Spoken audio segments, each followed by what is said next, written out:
In today's video, we will see the next problem of root stability criteria. Here we have the characteristic equation of a system. It is a fifth order. So, as always, to check for the stability, first we have to go for the necessary condition. It is observed that the necessary condition is satisfied because there are no missing terms. From order 5, you have 4, 3, 2, 1, 0, s to the power 0, and all the coefficients are positive and non-zero. We need to find the sufficient condition next. So to find the sufficient condition, we have to construct the roots array. So to construct the roots array, first we'll write, since the highest power is 5, we'll write the odd terms first. So it is 1, 4, 3. So our first row will have 1, 4, 3. And our second row will have 1, 24 and 63. So 1, 24, 63. Next we will construct the third row by considering the matrix and finding its determinant. 4 minus 24 divided by 1, which comes to minus 20. 1 into 3 minus 1 into 63 divided by 1, which comes to minus 60. So since it is divisible by 20, the third row you divide it by 20, which gives you minus 1 and minus 3. So our new elements in the third row are minus 1, minus 3. Next, we will find the fourth row elements. So to find the fourth row elements, we have to consider minus 1 into 24 minus 1 into minus 3 divided by minus 1, which gives you 21. Likewise, minus 1 into 63 into 1 into 0 divided by minus 1, which gives you 63. Again, it is divisible by 21. So divide it by 21, you get 1 and 3 as the new elements. So in order to find our fifth row elements, we have to consider 1 into minus 3 minus 1 into minus 3 minus of minus 1 into 3 divided by this one, which gives you 0. That is what written here. Next, you have one more. This is again 0. So we can see that our fifth row has all the elements 0.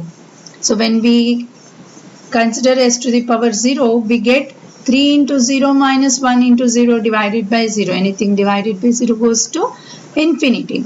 Therefore, this is a special case, one more special case of roots array.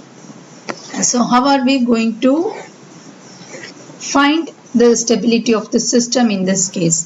So when you have all zeros in a row, it indicates that the existence of an even polynomial. That means you have an even polynomial. Even polynomial will have a roots which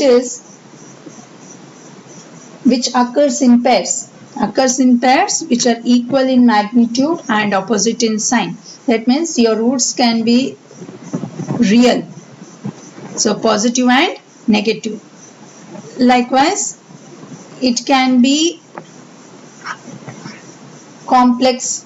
The roots can be complex. Both are equal in magnitude but opposite in sign. But you can have complex conjugate.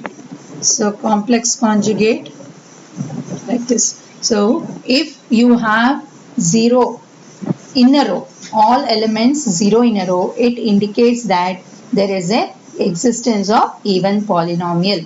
Even polynomial will have roots which occurs in pairs which are equal in magnitude and opposite in sign. It can be real, complex or complex conjugate. So when we have such a existence of zeros, this even polynomial, we call it as auxiliary polynomial. So the coefficients of the auxiliary polynomial will always be the elements in the row directly above the 0. Directly above the row in which we have zeros, above that the coefficients we consider it as auxiliary polynomial. So when we have this kind of a situation which is existing, we have two methods of finding the stability. In this problem, I'll explain you regarding one type. The next problem we'll see the next way of solving this kind of problem. So we have 0 and 0. The row above 0 you call this as auxiliary polynomials. Auxiliary polynomials, and we have to write the auxiliary equation. So we will write the auxiliary equation. Auxiliary equation we denote as A of s is equal to, our first term is 1 into s square, so it is s square plus our next term will be 3, not 3s, sorry, it will be 3, equal to 0. S square plus 3 equal to 0. So what we have to do is, this is the first method, we have to divide this, our main characteristic equation, by this auxiliary equation. We have to do delta of s by A of s. When you divide this delta of s by A of s, whatever coefficient we are going to get is, will get the quotient as s cube plus s square plus s plus 21. We need to divide the main characteristic equation by the auxiliary equation. So now we have obtained this. Once you obtain this, we have to construct the roots array for the new equation, that is obtained by dividing the main equation by auxiliary equation. So we have to construct the roots array for this. So we'll again follow the same steps. So our highest power is 3. So we have coefficient as 1. Next is s coefficient, which is 1. The next row is s square. Its coefficient is 1. Next is 21. So again we construct the roots array. 1 into 1 minus 21 by 1, which is minus 20, 0, and next likewise you get 21. So if you observe here, you have two sign changes. This from positive to negative, from negative to positive. It indicates that there are two roots in the right half of the S plane. Therefore, the system is unstable. Okay, the system is unstable. So since the order is 5, obviously you should have 5 roots. One more root you can find it from the auxiliary equation. That is, we have our auxiliary equation as A of s is equal to s square plus 3 equal to 0. S square plus 3 equal to 0, which we can find the roots as s is equal to plus or minus j root 3. S is equal to plus or minus j root 3. These are the imaginary axis conjugate pair of roots. So two roots right in the right half of the S plane. Two roots are imaginary. The other root we have to find it using the trial and error method. So this is one way of solving a problem to find the stability of any control system which will have all elements of a row as 0. Next video will see the next method of finding. The next method of solving a problem in which we have all elements in a row as 0 will be explained considering this example. We have a 6th order characteristic equation over here. The polynomial is given, the characteristic polynomial is given. Delta of s is equal to s to the power 6 plus 2s to the power 5 plus 8s to the power 4 plus 12s cube plus 20s square plus 16s plus 16.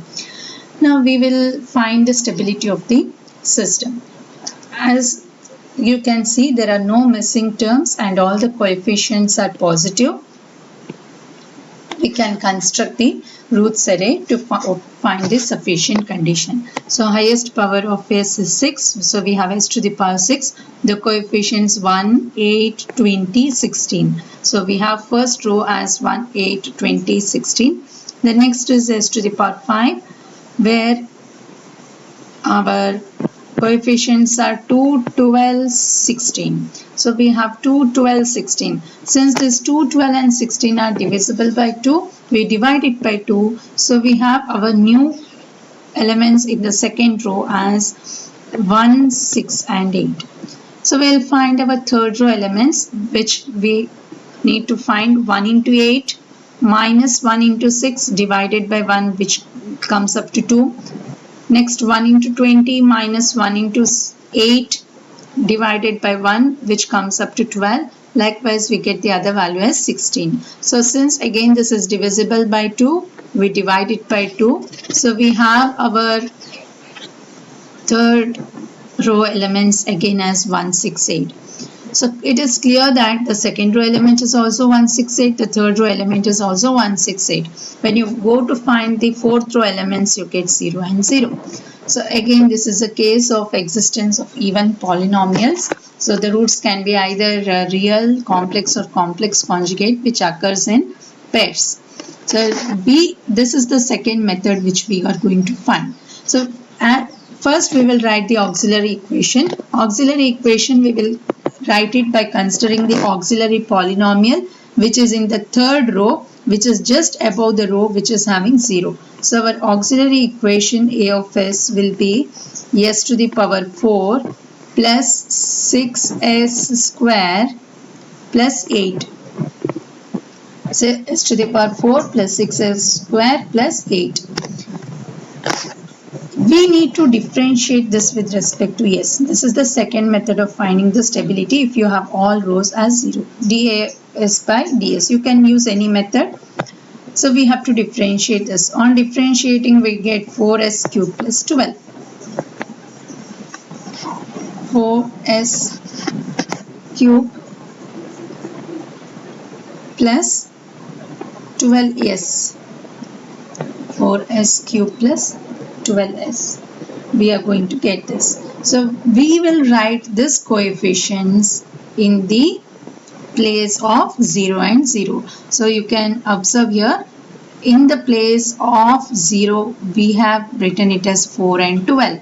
Since this 4 and 12 is divisible by 4, we divide it by 4 and we get the new elements as 1 and 3. So instead of 0 and 0, we got 4 and 12. In the place of 4 and 12, we divided it by 4. We got it as 1 and 3.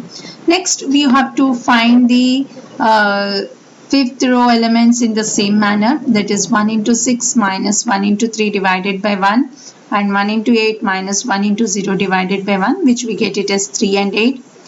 Next, you find the sixth row element. Last, you find the seventh row element.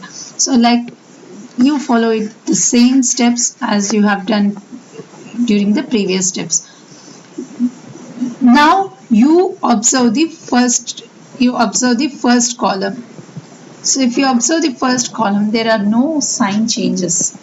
That means to say you don't have any roots which lies on the right of the S-plane. So we can conclude that the system is stable. We can find the roots by using the auxiliary equation. We have auxiliary equation s to the power 4 plus 6s square plus 8. If you substitute s square is equal to x and solve, you get s is equal to plus or minus j2. S is equal to plus or minus j root 2. So these are the 4 roots. You have here 2, here 2. So totally 4 roots of this particular equation. So your root stability criterion, it does not give you the magnitude of the roots, but using the auxiliary equation we can find few roots. So we have got plus or minus j2 plus or minus j root 2. So we can consider the oscillation frequency as root 2 radians per second and 2 radians per second, and we can say that the system is marginally stable. It is not unstable, it is not absolutely stable, it is marginally stable because you have the roots which lies on the imaginary axis.